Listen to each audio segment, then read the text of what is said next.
এই সেই স্থান যেখানে একদিন সবাইকে পুড়ে ছাই হতে হবে বন্ধুরা। তাই আজ আমরা কোনো রকম অহংকার, কোনো রকম অহিংসা ভুলে যদি সাধারণভাবে জীবনযাপন করতে পারি, তাহলে নিশ্চয়ই আমাদের জীবনের উদ্দেশ্যটাও সফলতার দিকে এগোবে।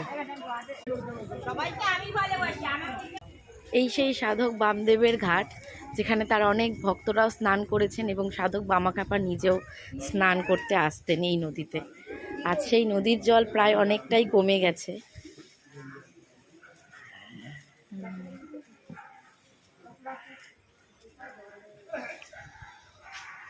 দোকানেও কত কিছু বিক্রি হচ্ছে, মানুষ ঠকানোর জিনিস আমার তো মনে হয়। বাস্তবে সত্যি কি আছে কে জানে।